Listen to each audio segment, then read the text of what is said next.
Perkenalkan, nama saya Putri Regina Papeo dari kelas 5B2 Manajemen dengan mata kuliah Perilaku Organisasi Internasional.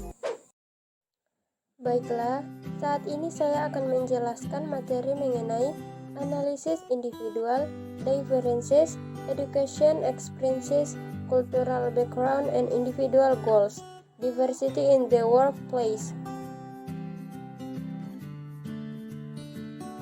Menganalisis perbedaan individu adalah suatu perbedaan yang dimiliki oleh setiap individu, baik fisik maupun non-fisik, yang menjadikan seseorang memiliki karakter atau ciri-ciri yang berbeda antara satu dengan yang lain. Berikutnya ada faktor-faktor yang membedakan individu. Yang pertama ada faktor keturunan, yang kedua ada faktor lingkungan meliputi lingkungan statis atau keadaan tempat dan dinamis, atau pengaruh sosial atau manusia. Nah, selain itu juga dipengaruhi oleh status sosial, pola asuh orang tua, budaya, atau urutan kelahiran. Nah, selain itu ada macam-macam perbedaan individu. Yang pertama ada perbedaan jenis kelamin, yang kedua perbedaan kemampuan, yang ketiga kepribadian, dan yang keempat perbedaan dari segi motorik. Menurut Lee Crowbunch, tahun 1975 menyatakan perbedaan nyata mengenai tingkah laku manusia, yaitu ada psikologi eksperimen dan psikologi diferensial. Pendidikan individu adalah sistem sekolah berakar pada psikologi individu dari Alfred Adler.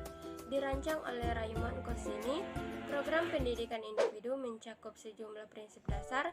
Program ini terdiri dari 3 komponen akademik, kreatif atau terapan, dan sosialis. Korsini juga menguraikan prosedur disiplin dan sejumlah prinsip lain untuk memastikan lingkungan sekolah yang paling produktif. Pendidikan sudah menjadi kebutuhan bagi umat manusia. Hal ini disebabkan oleh semakin meningkatnya kesadaran umat manusia akan kepentingannya arti pendidikan, baik bagi individu, masyarakat, maupun negara. Dari proses pengembangan diri, kita akan mendapatkan banyak ilmu dan pengalaman. Ilmu dan pengalaman adalah guru terbaik untuk bisa meraih masa depan yang cerah dan cemerlang. Kedua kunci tersebut pun harus saling menopang satu sama lain agar tujuan kita bisa tercapai.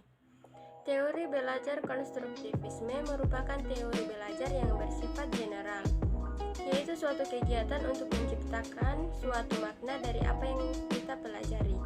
Sangat berbeda dengan teori behavioristik yang telah kita pelajari, bahwa memahami makna belajar sebagai suatu kegiatan yang berkaitan dengan adanya stimulus dan respon.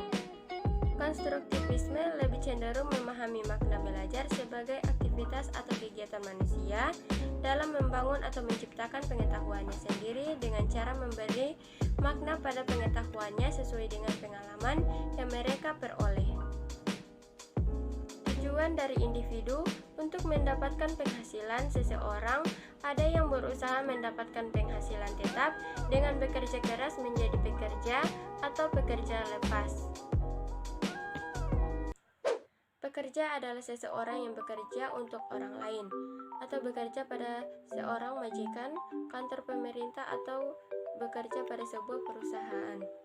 Pekerja lepas adalah seseorang yang bekerja untuk dirinya sendiri, yakni menjadi bos bagi dirinya sendiri, seperti menjadi seorang profesional, yaitu seperti dokter, pengacara, konsultan, dan lain-lain.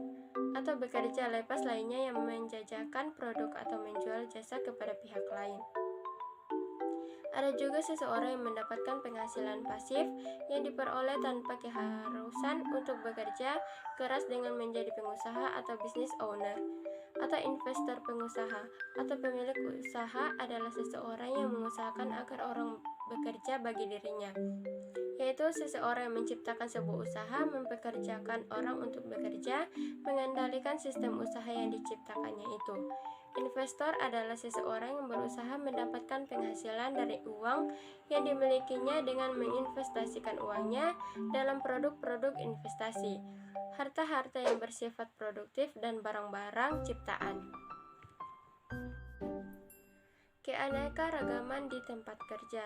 Saat ini keberagaman karyawan di tempat kerja menjadi semakin penting dalam dunia bisnis. Hal ini karena keberagaman dipandang sebagai fondasi untuk inovasi dan kreativitas dan akan berdampak kepada keuntungan kompetitif atau competitive advantage. Namun, apakah keberagaman ini? Keberagaman adalah adanya keberadaan berbagai jenis orang dari jenis kelamin, ras atau suku, kelompok usia, latar belakang budaya, dan sudut pandang personal yang berbeda di tempat kerja. Mengapa keanekaragaman itu penting?